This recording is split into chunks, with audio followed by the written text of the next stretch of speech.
Thanks, Bill, and good afternoon. This got nothing to do with the presentation, but I got to tell you, I was listening to David and Dr. Anda talking about neurological development. I was thinking of a cartoon I saw this week, and it's in a courtroom, and there's a woman, and she's furious, and there's a man, and he's looking kind of guilty, and the guy's lawyer is up, and he says, "But Judge, you have to understand, a man's brain never matures until never." So I was,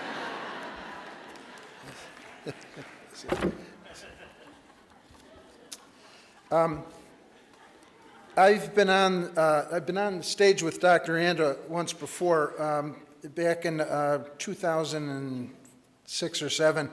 I was able to introduce him at the Coalition for Children's Mental Health Services.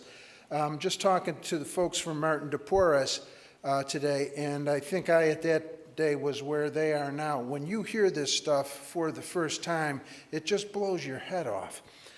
It seems to explain everything in the world, and I had read everything that Rob wrote, and I was just thrilled to be there. So somehow, in the course of introducing him, it came to me that I should tell people that if he had been around to counsel Adolf Hitler after Adolf's father had beaten him savagely in 1912, then World War II wouldn't have happened. But I was so worked up about it that how it came out to the audience was that inexplicably I was blaming Dr. Anda for World War II. So I was hugely relieved when he came on then and showed that picture of the fish, all right? Now, I know it's a big fish, right? But really, Rob, I mean, this is 15 years now. You're showing the same picture of the same fish. Get another fish at some point. So, but the fish was like of biblical proportions, as you've seen. And what happened is it distracted everybody in the audience. If they weren't taken with how cute his son was, they were amazed at how big the fish was. And in any case, I was able to get out of there without then having to explain to anybody my incompletely developed theory of world history. And I'm really hoping it goes better today. I am retired, and what that means is that last year at this time I had platoons of young, bright people who could do IT for me because I didn't know any of it. And I don't anymore. It's me, the 2 dogs, and my wife. And so I wanted to put a bass picture on my PowerPoint so I could show, but it didn't come out. But here it is if anybody wants to see it. Okay, if this does go better, by the end of the hour, you'll have some idea about the state's plan for operationalizing trauma theory as part of Medicaid reform and the conversion to managed care. I'm also going to talk briefly about the emergence of this theory, the emergence of the notion of ACEs from a position of obscurity before Dr. Anda and his colleagues got working on it, to its assumption of a place now that's rapidly coming to the forefront of both child welfare and pediatric behavioral health. So I want to get started with a fact. Hope I can. That one doesn't work. Okay. Call this ACEs into the light of day. And this is grandiosely titled The Legitimization of a Medical Concept. And here's the fact. This is a quote taken from the state's health home application to serve children this November. The state, in consultation with stakeholders, proposes to expand health home eligibility criteria to include trauma and at-risk for another chronic condition. And I have to give you some background here on this. Now, how many people know what a health home is? Would you raise your hand? Okay, good. So I'll do this quickly then. Health home is a derivative of healthcare reform. It's a mechanism whereby people who have multiple chronic conditions can receive care management in sort of small batches.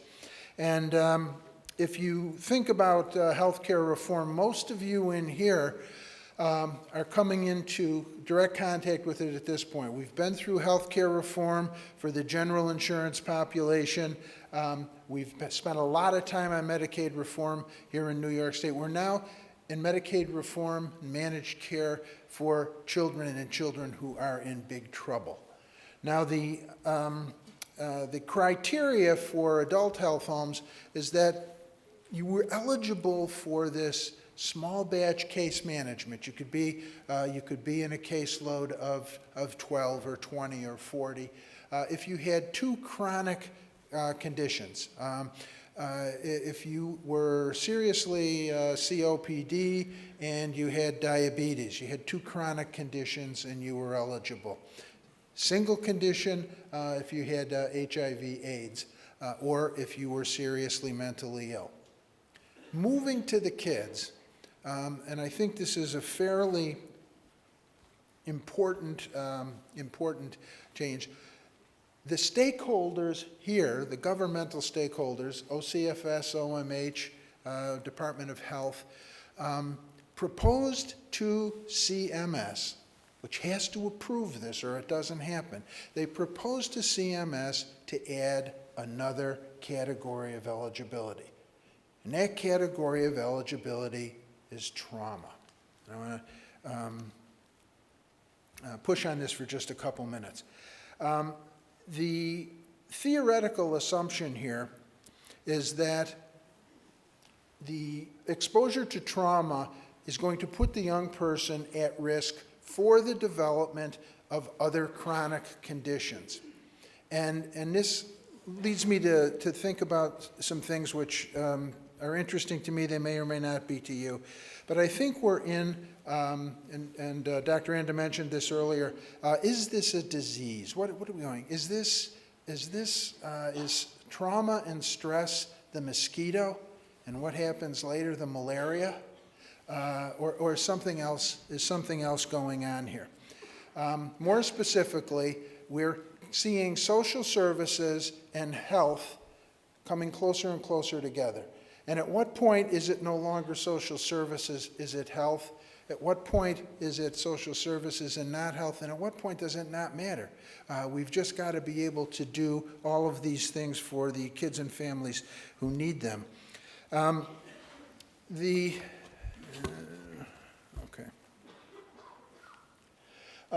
reasons that the trauma was put forward, and I'm going to say later that one of the reasons is sitting here with us today, and that you all are also reasons that trauma is now becoming a legitimate way to think about lives and life careers. But the reasons that the state put this in, and again, a quote from the application this is a quote from the documentation that went out for people who wanted to apply as health homes. To achieve the policy goal described above of ensuring children who are most in need of intensive care management are eligible for health homes, and that eligibility is consistent with CMS requirements, again, the state, in consultation with the stakeholders, proposes to expand the health home eligibility criteria. And again, what we do here by virtue of this is begin to consider the future for the child. And bear with me, we'll get to this in just a second.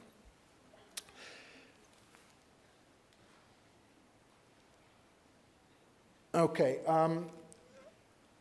stakeholders is important here, and I want to spend some time on this. The first time I met Dr. Anda, there weren't too many stakeholders. When they began to work, when did you start the ACE Reporter? Is it 90? Late 90s.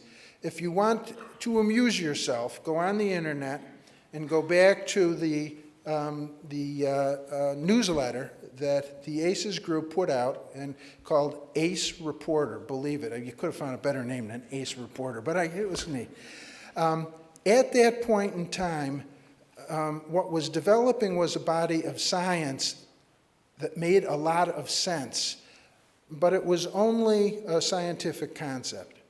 Science does not do things itself. You have to take the science, and you have to then engage the public, and you have to engage the government, and you have to engage financiers, and then you can begin to make the changes.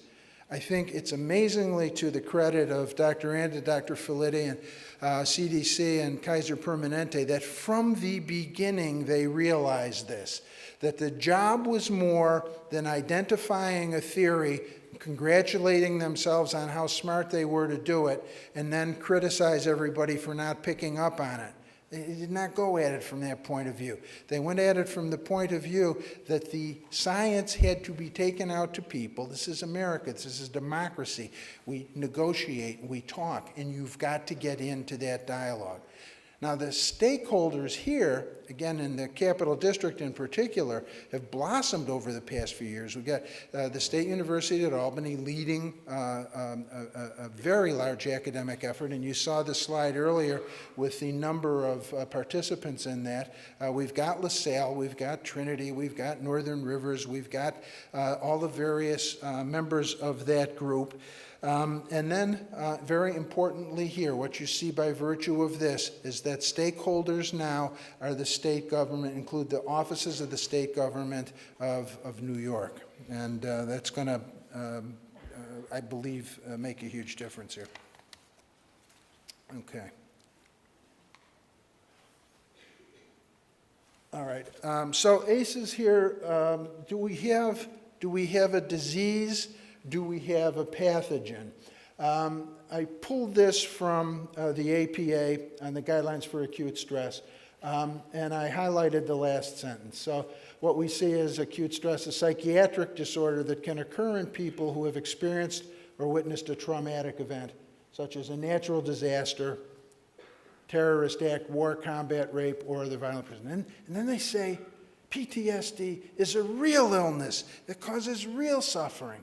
And it's almost poignant that the APA feels the need to emphasize this, that we haven't really got this concept yet, and that a lot of people don't have the concept yet.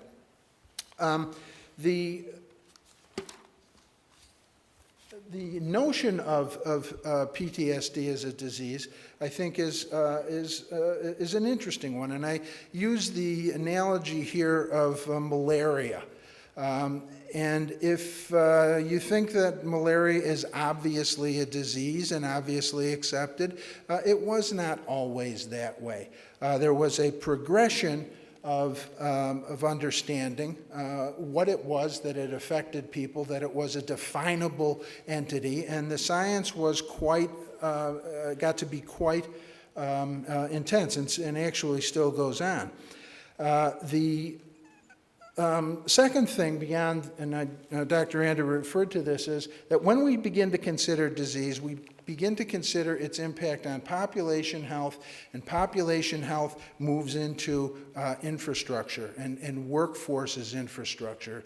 When Dr. Anda puts the slide up here and shows you about people being unemployed and people being unemployable, we're talking about a withdrawal from the national workforce. This is an infrastructure issue. I've used it to talk about healthcare reform and about ACEs as almost the Eisenhower interstate highway.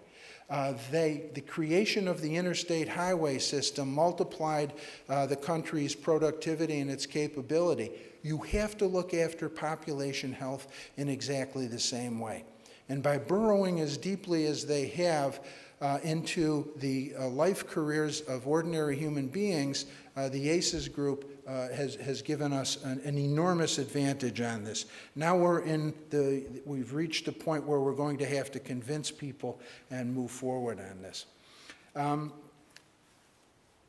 So the question is it a disease, or is it a pathogen, or is it both?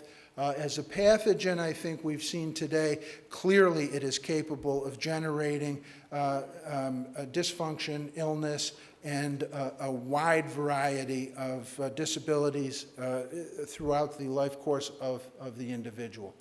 Now, any disease brought forward for consideration by the public goes through a number of a cycle here.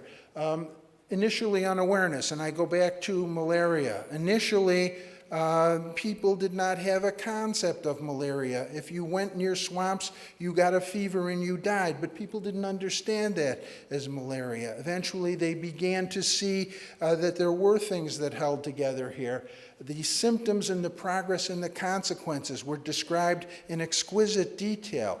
A lot of what we're talking about here today has to do with identifying those symptoms and the progress of those symptoms. Then there's pushback, there's denial, and I'll go into some reasons for that. When you take a look at looked at David McCullough's book, Path Between the Seas, the Panama Canal, people denied the impact of malaria and yellow fever on the workforce because they wanted to get that canal built. And this was inconvenient. This was going to cause some difficulties here. So there's pushback, and we've had some pushback on trauma. I think many of you have heard, as I have heard, people saying, oh, everything's not trauma. Everybody's not traumatized. This disease state has no hard definition. You're going to get pushback on that. That's a natural phenomenon. Eventually, we identify the cause, and when Dr. Anda talks about ACEs not being destiny, that's a question that I asked Dr. Felitti directly when he was here with us about 10 years ago. It takes you to the point that if you do not want the consequences of childhood trauma, there's one cause here that we can work on, and that is to eliminate the trauma, eliminate the ACEs, keep the ACEs scores down. Got to get out into the community earlier than we are, got to put money into prevention, got to move ahead and not let these bad things happen to babies in the first place. We're going to spend a lot of time on funding and treatment after it happens. We'll get good at it. We'll get a lot better than we ever were. But the cause of the disease are these ACEs, and that's what we have to stop. You've got to get the mosquitoes. You've got to figure out where they live, and you've got to reduce the number of them. Because once the disease state starts, we got a tiger by the tail, and we have a lot of work to do. We then get to the point where the disease is acknowledged as legitimate, and we begin funding and treatment. And I'm going to say today, I believe that New York State's petition to CMS to include trauma as part of the criteria for eligibility for the health home is a big step for our state in that direction. Why would somebody deny that a disease entity exists? I'm going to urge you today to take this stuff seriously and to not slip into simple sort of contempt for people who would deny it. There are three reasons, and these would be psychological, financial, and political. The psychological is, again, what Dr. Anda talked about today, the fear of helplessness. Oh God, we've seen it and we've defined it, but we can't do anything about it. And therefore we get depressed and we become not innovative, not aggressive, but we become regressive. And so maybe it would be best just not to look at this. Financially, everybody thinks they're already spending all the money they have. If someone comes forward with a new purpose for the expenditure of the common treasury, you're going to get pushback. Because if we think about this as a zero-sum game, that means if I'm going to give you $1, I have to take $1 away from you over here. Now, there are answers to this, and we've heard them today already. If you project out a program of prevention of ACEs, if you project out early intervention and continuing treatment, we know you're going to make money on the other end. We know if we have more people working, if we have more people healthy, that this is going to be financially beneficial in the long run, that our insurance and medical costs will go down and we will save money that way. But in the beginning, people don't believe that, and you have to convince them of that over time. And then finally, there's the disturbance of the established order of things. And this is the political case. When people began to notice combat PTSD, they didn't want to admit it because we needed soldiers to go in there and do those sorts of things. We needed engineers to go to the Panama Canal. We need kids to get through school. We don't want to have to divert our course and address a new topic and a new subject. And these collectively are things that retard our ability to move forward with a concept like PTSD. Eventually, we achieve acceptance. And I guess I'm saying today, I think we've got a small step in that direction here. You develop the science, and you heard long presentations this morning by Dr. Andrew and by David Wallace on this. The science is moving. We're beginning to understand. This isn't a fantasy. This is hard science. The neuroarchitecture changes. You can see it in a picture. We saw it here today. You begin to recognize the threat as a general threat. And I'm going to say in a minute that I think one of the great gifts that we got from CDC, Kaiser Permanente, and the two doctors here was their ability to describe the threat of trauma as a threat to all of us. Not just the soldier who got unlucky, not just the poor kid, but all of us. And I want to talk about that in just a second. You begin to develop, again, hope for success. I was sitting in the seat feeling hopeful when I heard David talk about the kinds of therapy, the kinds of outreach that people are doing at LaSalle. And all through the community here, people are informing themselves about the genesis, the impact, the danger of trauma, and they're adjusting the ways that they respond to these kids. There is hope for success beginning to develop. If we track down the development of behavioral health, if we take a look at the two federal laws that establish parity, including Domenici and the Wellstone Act, and then we take a look at parity in New York State, we see people wanting behavioral health. That's because it's beginning to work. We're doing things that are making a difference in the lives of people who come afflicted. You feel badly, you get behavioral health help, you don't feel so badly. Not just for the poor kid, not just for the criminal, but for my brother, my sister, my daughter, my son. The establishment of the science, the recognition of the threat, the development of treatment makes a difference in terms of the public acceptance of the proposal that you're making. You begin to restructure financially then.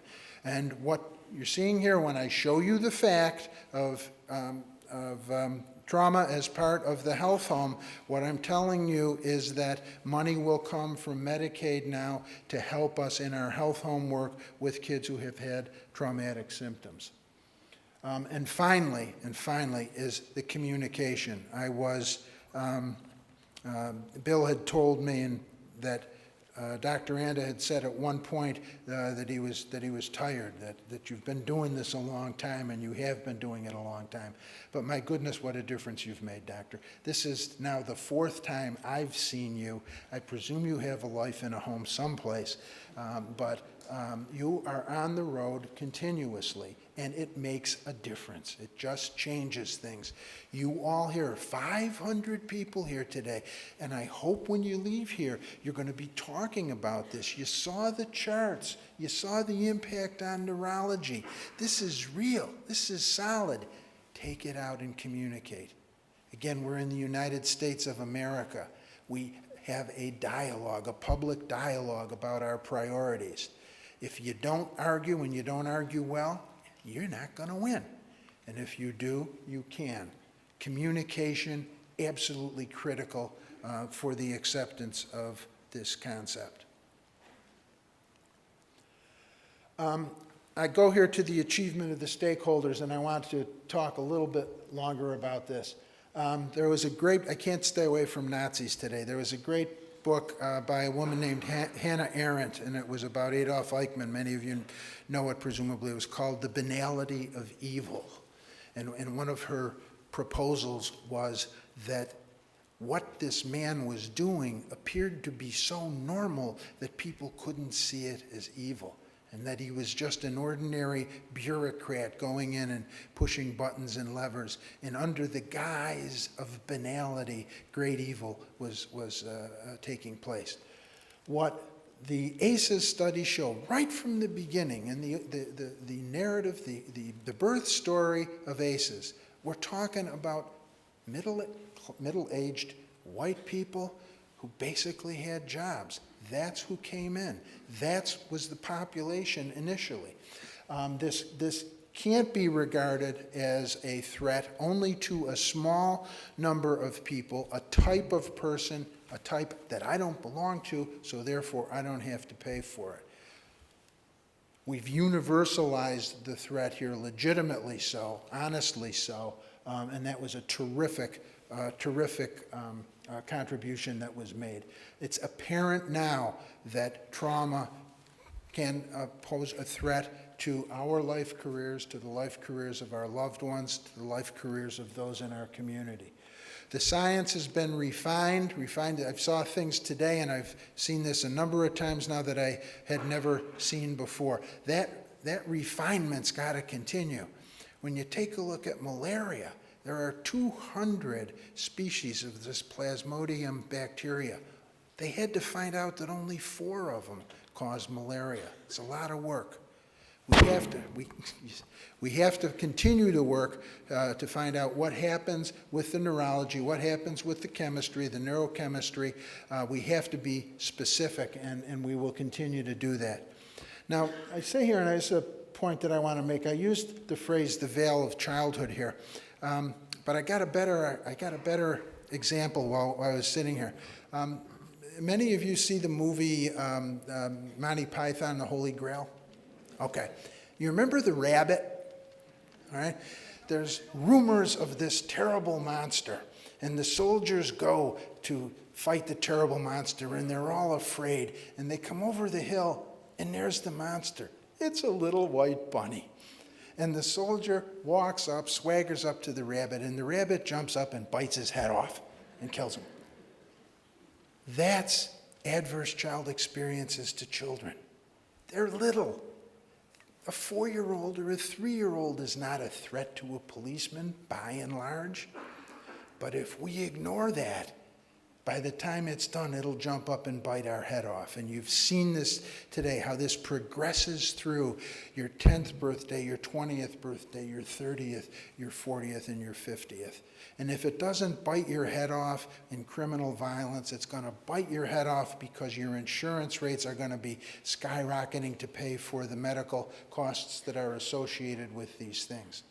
I heard a report a couple of weeks ago from a man who was very hopeful that he was beginning to identify genetic markers in toddlers that would enable him to separate out the kids who would benefit from preschool programs from the kids who wouldn't benefit. And what a great day it would be if we could do that, and then we wouldn't have to spend money on the ones who weren't going to get anything out of that. The man's looking at a rabbit who's going to bite his head off, and he doesn't realize it. All right? The ability of people to set aside investment in children is exacerbated by the fact that they're going to get a lot of false positives in a child population. If we just let them alone, most of them will come out all right anyway at the other end. And instead you put the money on the fire that's raging at the moment. What the ACEs research shows us is that you can do that if you want. But what's going to happen is quite obvious. It's demonstrated, it's going to be profound, it's going to be very painful. You get behind, again, that veil of childhood here to show the threat for what it is. We've seen today the projected symptoms and the social impact, done that, I think, beautifully. And then the teaching and the communication. And I thank you again, Doctor, for being here with us. I thank the University at Albany, Bill Wolf, all the people who have worked on this. We've got to take this concept to the public. We all have to know about this, and we have to convince people that it is worth the investment to change the world from the way that it is right now. The importance of, if I go back to this fact here, just give me a second.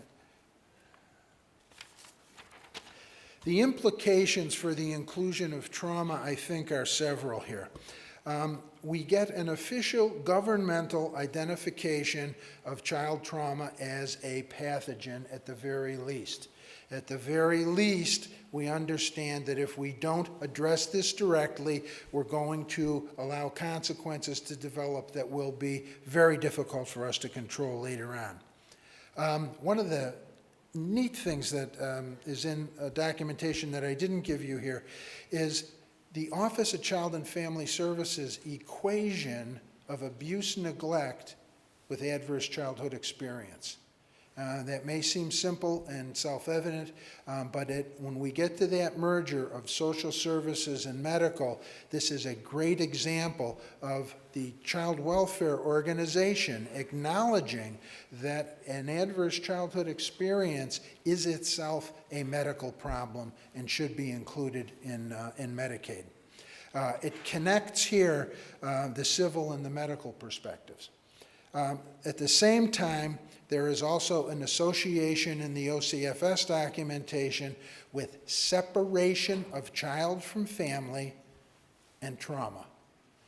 That it may not always need to be traumatic, but it very likely is traumatic to take a baby away from the home in which he or she is living, no matter how bad that home appears to be. The mere act of doing it can be traumatic, and we may make up that difference later on. We may turn a bad situation into a good one, but we do have that job in front of us. And when we remove a kid from a family, we have to understand that the child may experience this as traumatic. In terms of my suggestions for further research, I'd be interested in seeing those 9 or 10 categories perhaps expanded a little bit. I think there are other things that impact children adversely and significantly that we maybe haven't gotten into yet. That's the research again. That's figuring out which of the species of that bacteria are actually active and which aren't. This inclusion, again, acknowledges the telescoping nature of child behavioral health issues. They hardly ever get better on their own. When something abnormal has happened to a child at an early age, it usually doesn't rectify itself. Somebody's got to pay attention to this. And although you could walk away from it because it's still just a little kid, if you do that, you're probably making a big mistake. This legitimizes trauma as a federal and state concern, and I will tell you that the state has received letters from CMS with definitions of trauma, and the CMS implying very, very strongly that it's going to approve our application for this extension. This is now common parlance at the highest governmental levels in the state and in the federal government. This is great. This is where we need to be. You all need to help us continue getting there, as you've made such a great start on it right now. We have also delighted, by the way, to hear Dr. Bennett here today, and to hear the forward thinking, the progressive nature of CDPHP on these issues. 10 minutes? No, I'm almost done.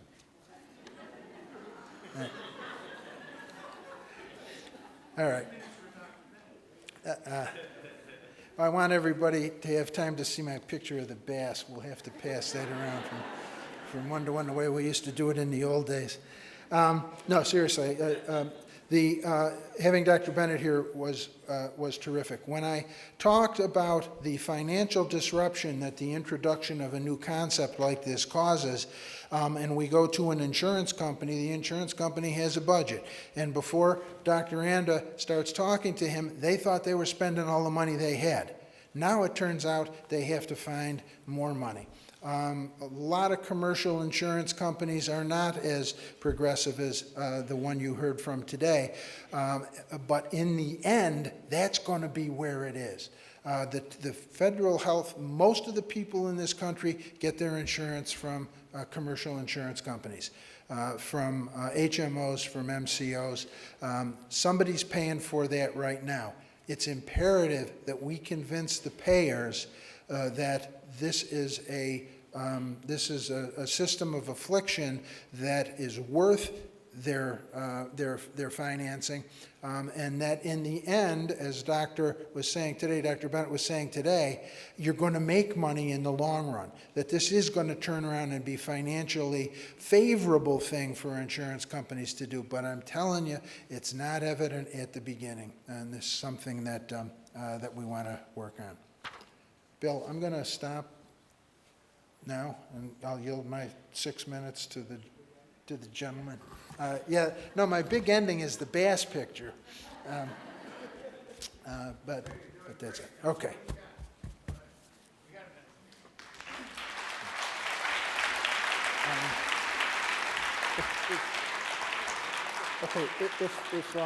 If I do have a minute, let me just do a little bit about the health homes. This is. But don't go too far.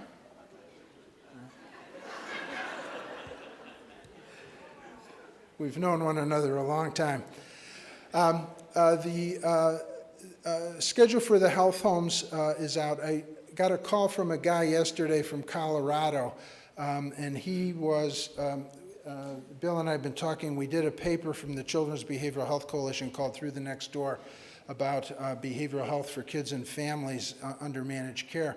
And this guy had read the paper, and in it I was complimentary to New York State because of its special attention to children. And one of the important things that the state did was to allow for the establishment of a subcommittee for children's issues in the Medicaid restructuring team. That's a big deal because, as I said earlier, we talk about the little rabbit or the veil of childhood. Kids aren't a big deal financially. In 2008, of all the discharges from hospitals, if we exclude births, only 6% were pediatric. So 94% of the hospital discharges were adults. What that means is that when you're putting money into systems to reduce hospitalizations, you're not going to bother too much with kids because there's not much money, not too much money for you to save here. New York State's been especially attentive to the kids' situation. Short of that is, we're going to be kicking off child specialty health homes, which again will identify care managers who will work with small populations of kids who are in serious trouble, 2 chronic illnesses or child traumatic stress, and we will then begin to be able to visit those kids and to oversee their medical plan in general. And again, I guess the big ending here is that because of the work that you all have done, because of the work that our state government's done, one of those disorders that those people are going to be looking at are trauma and the consequences of trauma. Bill, I'm all done now. Thank you.